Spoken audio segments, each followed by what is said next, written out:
Hey, this is Paul Lathrop from the Polite Society Podcast, reminding you that this podcast is a member of the Self-Defense Radio Network. Check out all the other great podcasts on the network at selfdefenseradio.net. Welcome to Unload and Show Clear, the podcast about all things IDPA. And now, here's your host, living proof that without practice, there's no limit to how little you can accomplish, Lloyd Bailey. Welcome to another episode of Unload and Show Clear. This is a podcast about the men and women who compete in IDPA, International Defensive Pistol Association. Now, I've been attending IDPA matches since 2011, and over the years, I've met some really amazing people thanks to this sport. Ignore all the colorful jerseys and the sponsor logos, and underneath you're going to find everyday men and women who volunteer their time and their effort and spend their hard-earned dollars on travel, match fees, and gear to make this sport great. And today you're going to meet another one of these awesome people. But first, I want to thank today's sponsor.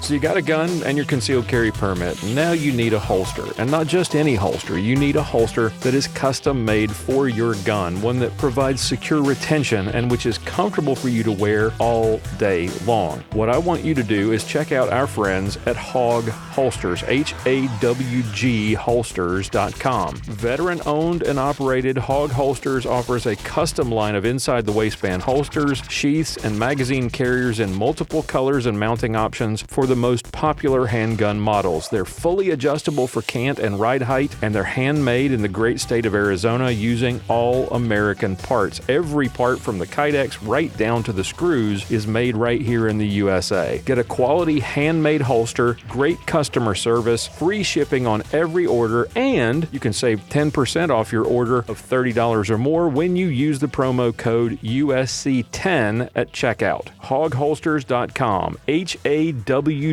holsters, helping America wear guns. HogHolsters.com. Our special guest today, joining us by phone, Patrick Flores from Helotes, Texas. Patrick, welcome to the show. Thank you for having me. How are you? I'm well. Thank you for being on the show. Thank you for joining us. I appreciate it. Tell us a little about yourself. Tell us what you do for a living there in Helotes. I'm a vet tech here in a tiny little clinic here in Helotes. I've been doing it since high school.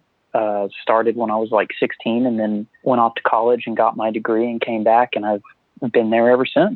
Born and raised in and around the San Antonio area? You native to Helotes? Yes, sir. Yeah, I've been here my whole life. The stereotype or the cliche is that everyone in Texas has a gun, and you know, we were basically teethed on the things. Oh yeah. What was your introduction to guns? How early did you get your start? Pretty typical, I think, for people like around, I guess in Texas, first BB gun, like 5 or 6. Both my brothers are former Marines, and at the time they were both in the Marine Corps. So, I learned from them immediately, and my dad, the way things needed to be when I was using a gun, even a BB gun. And then when I was, I think 11 or 12, I got my first 20 gauge shotgun so I could do bird hunting with my dad, and then just kind of went from there. That seems to be the progression. It's BB guns to either 410 or 20 gauge, and then it just takes off from there. What was the introduction to handguns? What was your first handgun, and why did you get one? So, I guess that was kind of weird. Most people, like, when they turn 21, they want to go out drinking, want to go party, whatever. No. At this point, I'm the youngest of 3, and my 2 brothers are much older than I am. When I turned 21 that day, I went and got a pistol. I got a Glock 26. That was what I was looking forward to. And then I was just going crazy because I had to wait 6 weeks to get my concealed handgun license in the mail. It was driving me nuts. This Glock 26, I was sitting there playing video games at night with the gun completely empty, just working it back and forth, getting familiar with the motions of it, making sure I can break it down and put it back together and rack the slide and pull the trigger. And that 6-week wait was terrible. What did you, during that 6 weeks, aside from sitting in front of the TV dry firing, did you get out and do some shooting? Yeah, I went out and shot it a little bit. Dad carries a Glock, the 21 or 22, the full-size 40. Right. And so we went out and did a little bit of shooting. I shot my 26, shot Dad's 40, and then scared the living daylights out of myself. Not really scaring myself, but shocked myself by shooting my brother's service pistol. And when you go from a 9mm to a 357 SIG, holy moly, that'll make your eyes go wide, you know? So how did you go from there to competitive shooting? What was your introduction to competitive shooting? Well, I had my handgun all the way through college, had my concealed carry license. And at that time, we didn't have where you could carry on campus. Mm-hmm. So I'd have it in my apartment, I'd have it in my car or wherever I was going, whatever I was doing, but I couldn't have it, at school. Graduated, came home, and I want to say it was for like my 23rd birthday, maybe. It was about five or 6 years ago. My uncle and my dad said they were going to buy me an AR-15 for my birthday. Ooh. And so we went down to the gun shack, which was just basically a pretty new company, and bought my first AR-15. And this guy, Wolf, I walked in and said, I want to buy an AR. And he goes, are you even old enough to buy a gun? That sounds like Wolf. Yeah, that's Wolf. And so going from getting an AR to eventually putting my own together and using Wolf's guidance, being a customer over there, from the start, he was, you need to get into this competitive shooting. Like, you need to try this. You need to try this. You need to come out and do this. And so finally, about, I'd say 6 or 7 years ago, I went out to my first match, and that was it. I mean, I've been there every weekend since, just about. So tell us, what do you remember from that first match? What was that like? Were you prepared for it? Did it surprise you? Was it everything you hoped and dreamed it would be? Well, I kind of lucked out because I shoot with Texas Tactical in San Antonio. I don't know if you know who Mike Webb is. And our match, I was supposed to go to an IDPA match, and it got canceled because of the rain, which happens a lot here. And then they had a carbine match the next weekend, which was a 2-gun. And I think that was probably the best thing that could have happened to me, because I was a lot more comfortable with a rifle than I was with a handgun. Mm-hmm. And that was a really, really good introduction. I remember I just had like this cheap little chest rig, with a couple of mags, and my dad came with me, and we were like, oh, we need to bring an ice chest, and we need to have snaps, and we need to do this and need to do that. And it was just all a blur. But I mean, I fell in with a really good squad, and actually I still shoot with those guys almost every weekend. So I'm easily the youngest out of all of them, but and so I guess those guys and Wolf introduced you to IDPA. Yes, definitely. Yeah, big time. So talk about that a little bit. You said when you first started out, you were more comfortable shooting a rifle. What was it like your first action pistol match?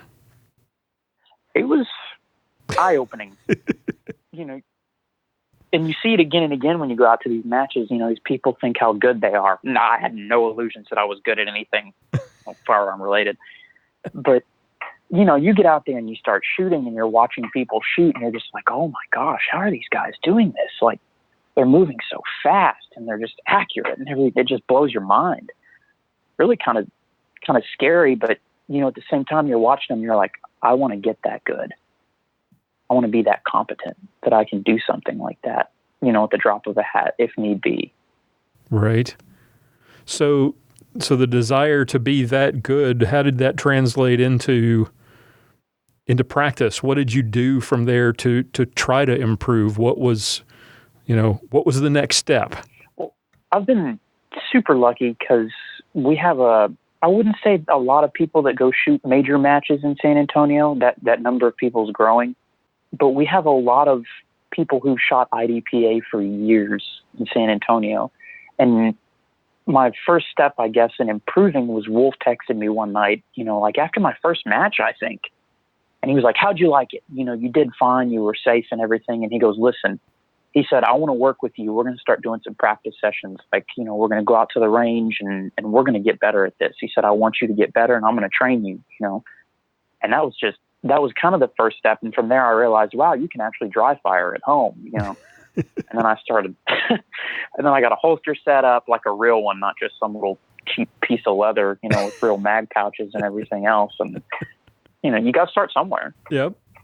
Now I'm looking at your profile, and I'm seeing that you're now shooting some PCC and more recently CCP. What is your favorite division? What are you competing in most often, and what firearms are you using? Recently, I've been shooting PCC exclusively since about January, so about for the past 6 months. Okay. It's just a 9mm, takes clock mags. I've been working really hard at it. But I need to get back into the handgun if I'm going to shoot Worlds and the National Championship also, considering I haven't picked up a handgun in 6 months except for like the occasional 2-gun match, and that's probably not very good. Handgun-wise, I've been coveting the Walther PPQ 5-inch for quite a while because I carry the 4, and that's what I was shooting CCP with, was the 4-inch. Okay. And I finally found one at a good price. And so that's what I've been shooting handgun exclusively. When I do shoot handgun, it's the 5-inch Walther. So talk about some of the sanctioned matches that you've been to. What, after you started to get more serious, how long before you decided to take that step and shoot one of those big sanctioned matches? I'd say it was about 6 months to a year. And Wolf convinced me that I needed to go up to Collin County and shoot the CompTAC Texas State Championship. Right. Out there at Triple C. Mm-hmm. And it was 2015, and that was my first major match. You've been in Collin County for a while, haven't you? Yep. Yeah, so you remember that match. I do. I want to call it a match. It was more of like a swamp fest. My girlfriend went up there with me, and it was my first major match, and I got there the day of, and Wolf's, his eyes are wide. He's like, man, you picked a good one to jump into. He's like, your first match, and it's a tier 4. He's like, buckle up. It was nasty. that was a mess. The SOs did a great job running everybody. I remember that. The shotgun squads and all the rain and the mud and everything else. So that was a heck of a way to jump into a sanctioned match. So you'd seen the worst of it from right from the start. What from the very beginning. How did you do? What do you remember of your performance or the stages that day, and what did you take away from that as you went forward? What was your next step? The biggest thing after I shot that match is, and I'd already kind of been working towards it, I knew I wanted to be a safety officer. Like, I wanted to get that certification. Mm-hmm. That was what I was really looking at after that match. And I didn't come in last. Hey, people didn't show up. If you don't show up, then I'm still counting it. I was like, I didn't come in last. Yeah, 7 of y'all didn't show up, but that's okay. I don't care. That's right. Talk about some of the other, so you've, and I've seen you SO some matches. Talk about some of the matches that you have been involved in since then. Any stories or fun or interesting memories from some of the sanctioned matches you've been involved with since that fateful Texas State match? That was the only sanctioned match I've ever paid for. I'm proud of that. Since then, I became a safety officer shortly after that, and every sanctioned match I've ever done since then, I worked. Texas State Championships, Gulf Coast Championship the past couple of years. Went up to Arkansas for the Fall Brawl and Arkansas State a couple of times. In 2016, I was lucky enough to work nationals. Mm-hmm. And then in 2017, they had me come back as a CSO, which just blew my mind that they wanted me back there. 2016, I think, was the most fun I've had at a major match before. That was, your first nationals is just wild. And I learned more there. That was crazy. They put me on a squad of SOs with Ben. You just did a podcast with him a couple of days ago. And Debbie Singer was there too. She was the CSO. Right. And watching those two, I feel like I learned so much just from scoring for Ben and watching Debbie run a squad and a stage. And it was crazy. It was crazy. But that was a fun week. That was a long week. Yeah. Have you heard enough of the show to know what's coming next? I've got a segment called Pick Your Poison. Have you heard this? I don't think recently. I haven't listened to like the last 2 or 3 episodes. Okay. I've been so busy. Okay. So, well, I've been doing this a little longer than that, but early on in the show, before Wolf, in fact, I think Wolf was the first person I kind of field tested this segment on. Okay. This was... I kind of remember that. So early on, some of the guests were getting a little complacent. I would ask them if they were ready to go, if they had heard the show, and if they were familiar with it, and they would all say, "Oh yeah, I know what you're going to ask me. I'm ready." Well, I decided I'd better. Yeah, exactly. So I thought I would switch things up a little bit with some new questions, and this is a segment I call "Pick Your Poison." The idea is I'm going to ask you an either/or question, and you cannot waffle and pick something in the middle. Pick one or the other, and give us a reason why you make that choice. So I'm going to start out with one that a lot of I've asked pretty much everyone this particular question just to see kind of what the mindset is, because people hate standards or they love them, and there's some weirdos who love standards. And there are a lot of people who don't like standards. I shouldn't generalize quite as much. When you go to a national or a state level match, a major match where you've got a standard stage, not one of these little warm up stages where you shoot 6 or 8 shots, a full standard stage, would you prefer to shoot at the very first stage of the match or the very last? Well, see, you're kind of shooting yourself in the foot here because, some match directors are evil or angel, and they do a standard 2 or 3 standard stages in a match. Yep. But if there's just one, shoot it last. Okay, why? Shoot it last. Because I get a mix of answers on this. The reason I want to get your thoughts here, I've gotten a mix of answers. And I like to hear the way people sort of rationalize this. So you prefer it last. Why? Sure. Why is that? A lot of people will shoot standards, and like the saying goes, you certainly can't win a stage or win a match on standards, but you can certainly lose one on standards. Right. Why start with it and be dreading, how you perform the rest of the day based off of that standard stage? Like, say you tank it, and the rest of the day, all you're thinking is, I got to pick it up. I tank standards. I dropped, 50 points on standards. I got to do better. That's typical for me, by the way. Unless I'm shooting PCC, which, I do know is a cheater division. Just do it at the end. The end of the day, you've done everything else. This is the last thing. You got to get it out of the way. You're not in a rush. Just shoot it. Okay. Wide open burner stage. Well, I wouldn't say burner stage. Wide open targets at say 20 yards. No hard cover, no barriers, no partials, no non-threats. Or would you prefer lots of everything up close, say inside of 10 yards, but lots of non-threats and partials and hard cover? Up close. Because I'm going to hit non-threats anyway. I might as well have fun shooting targets at a close distance while I'm doing it. Might as well do it fast. Yeah, might as well do it fast. No, I like the close-up stages. I feel like it's a lot more realistic. You know what I mean? Yeah. A lot more non-threats, a lot more close-up targets. In real life, you're not going to have 15 bad guys coming at you, but I hope. Right. In reality, yes, this is a game, but it's also based on, defensive scenarios.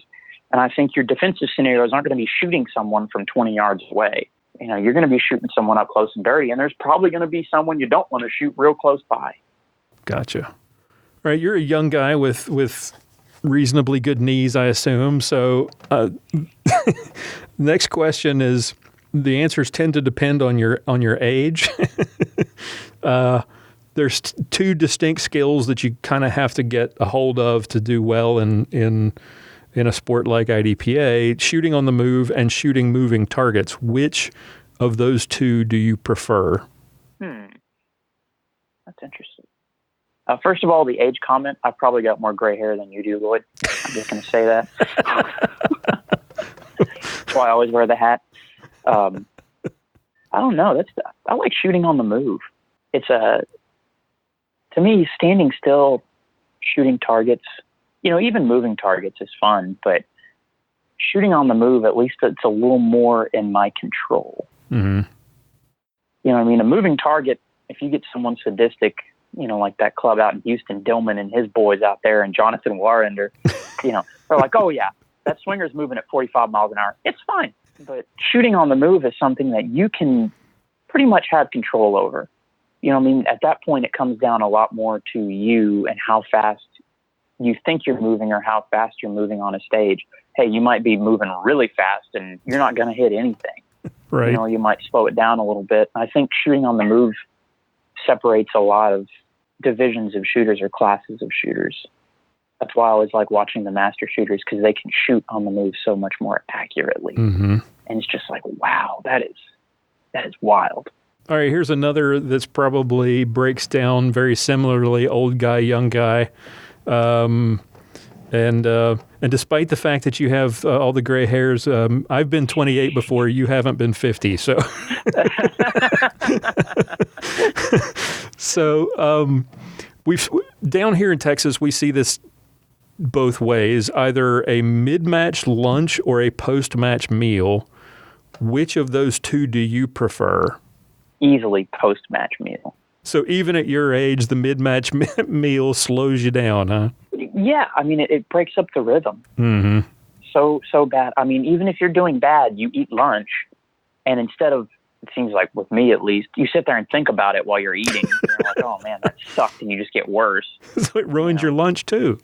Yeah, it ruins your lunch too. You can't enjoy the barbecue and the cookies, So if you're shooting at the end, I think for one thing, as an SO or a CSO or whatever staff, it makes the match go so much quicker. It's just, things run a lot smoother. If you're shooting in Texas or Arkansas or anywhere around, the southern states, for sure. I haven't shot any matches up north. That's kind of on my bucket list. You want to get that match done, honestly, as quick as possible. Because either in Texas, it's going to rain, or, it's going to be 1,000 degrees by the time you hit 4 o'clock. Or it's going to be freezing cold. It's, there's no middle ground with us here. So getting it done as quick as possible. And then, right. At the end, when you're eating, like at Texas State, when we did this last time, everybody ate at the end. And I thought that was it's a cool concept, because everybody's kind of relaxed. We're done shooting. Yeah, everybody's kind of diving for their phones and checking scores every 3 seconds. But, you're sitting around talking. Yeah. Oh yeah, man, that was great. I had a great time. Or what stage did you have problems with? That one.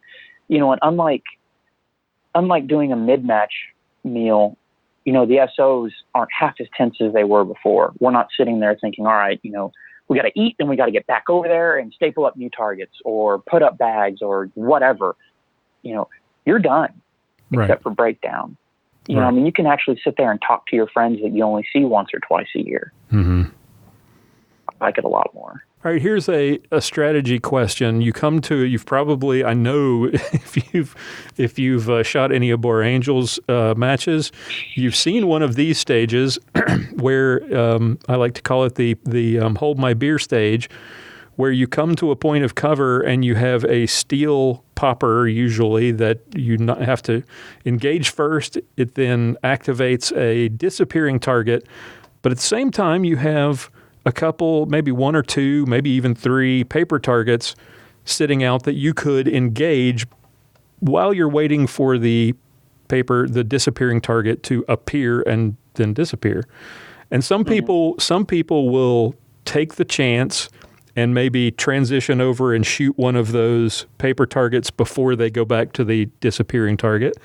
Others will play it safe and they'll wait. Where do you fall on that spectrum? Are you the risk taker, or do you prefer to wait for a clean shot? I don't play fair.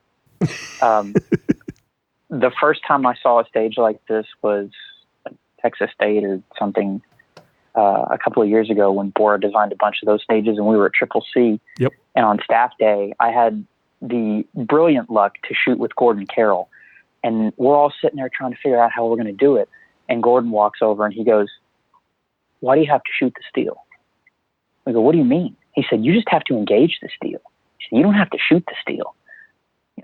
ding. Light bulb goes off. Yeah, you game the living daylights out of it, and you throw a shot from the steel. Mm-hmm. Engage the paper, shoot the steel, and then come back to the mover. That way you don't run out of bullets or something like that.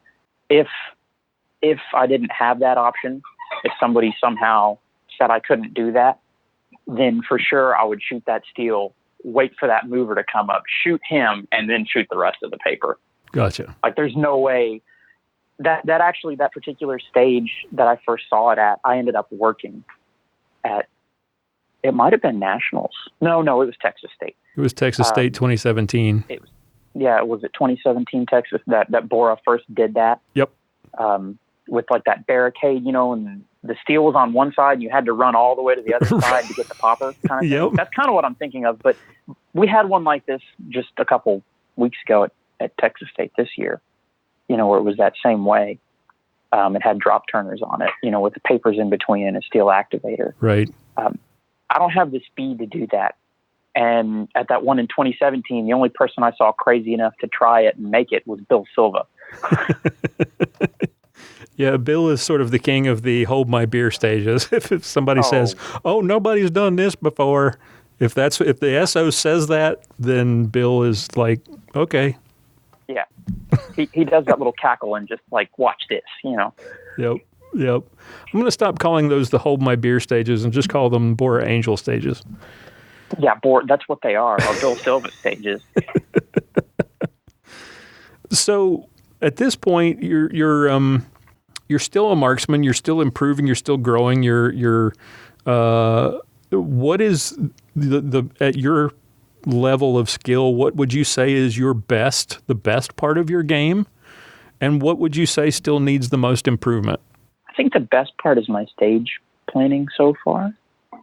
I guess I can look at a stage and think, all right, I know how I'm going to shoot it. Not saying it's the right way to be done, but right. I can plan it in my head and figure out exactly what I need to do to get it done the way I think it'll work best.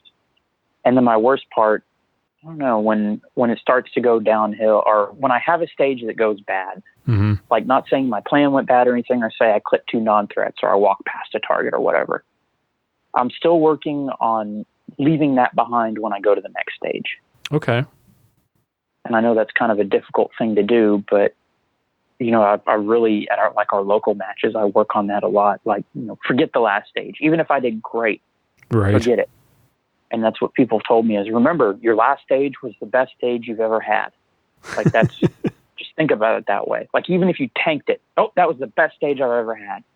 I mean, that way it doesn't bother you when you move on to the next one. That's a good way of looking at it. I'm going to ask you the fun question that has become less fun as time has gone on, because early on I got some crazy answers to this, and but most of the answers tend to be kind of boring. So if yours is boring, don't, no harm, no foul here. Besides your gun, your holster, mag carriers, all the regular stuff that everybody puts in the range bag when they go to a match, have you got something that you take with, something odd, something unusual, something different that you take to a match with you that you have to have in your range bag every single time you go to a match, and why? Might sound kind of weird, I guess. There's 2 things, and I guess it's not in my range bag, but I've started having it. It's funny. There's a cap that I always wear when I shoot now that I've started wearing more from my university that I graduated from, in Texas A&M University Corpus Christi cap. Okay. And I put a pin in it from this beer. There's Real Ale makes a beer.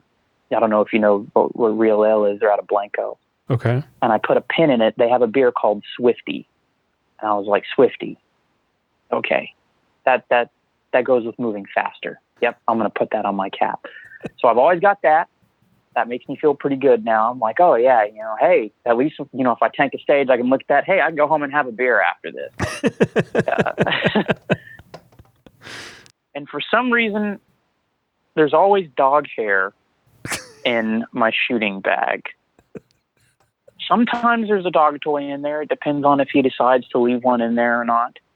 But like at Texas State, there was a little dog toy in my shooting bag when I got onto the range. And it's like, hey, maybe he's leaving me a good luck charm. So I think I'm going to start leaving a dog toy in my shooting bag. People are going to say, what is that? Don't worry about it. It's for good luck. Squeaky, squeaky. Yeah, it's for good luck. Don't worry. Yeah. Or it's for comfort after you screw up a stage. Right. Yeah, no, that's what the beer pen's for. All right. So you've been at this for 4 years now. You've like you said, you don't go to sanctioned matches anymore that you don't work. You've put that takes a lot of effort, learning the rules, being able to run stages and helping set up and tear down. All of that stuff is the work that most shooters don't see that goes on behind the scenes. What is it about IDPA that makes you want to do this? What is it that you love about the sport that would make you want to be this involved? It's all my friends. I mean, yeah, I'm learning skills that, could possibly save my life if I need to in the future. Or, I mean, it's all someone I see once a year, maybe, Debbie Singer. I see her at nationals once a year, and she can still run up to me and we'll give each other a hug like we just saw each other 3 or 4 days ago. It's the guys that I shoot with every week at our local club. None of them really shoot sanctioned matches, but, so nobody outside of big matches knows who they are. But those are some of my best friends. I mean, I see these guys every weekend. Right. We go to lunch after every match on a Saturday or a Sunday. It's all my friends. Well, Patrick, thank you so much for your hard work for the sport. I really do appreciate it. I look forward to seeing you at another match. I know I will. And thank you so much for coming on the show. I really enjoyed getting a chance to get to know you a little bit. Yeah, thanks for having me. I hope I didn't ramble too much. All right, that's all the time we have for today. I want to thank our guest for coming on the show and our sponsors for making all of this possible. Take a moment, if you would, to check out the website, check out our show notes at unloadpodcast.com. We've got lots of interviews with more amazing guests like the one you heard today. Join our Facebook group at unloadpodcast.com/Facebook for all the latest updates and to connect with other fans of the show. And if you'd like to support the show, we sure would appreciate it. Consider becoming a patron at unloadpodcast.com/extra. I've got some full-length interviews and special content available there exclusively for patrons as well. And if you know somebody or you yourself would make an interesting guest for a future episode of Unload and Show Clear, please contact me at lloyd@unloadpodcast.com or click on the contact page on the website and send us a message. We'd love to hear from you. Tune in again next time for another episode of Unload and Show Clear.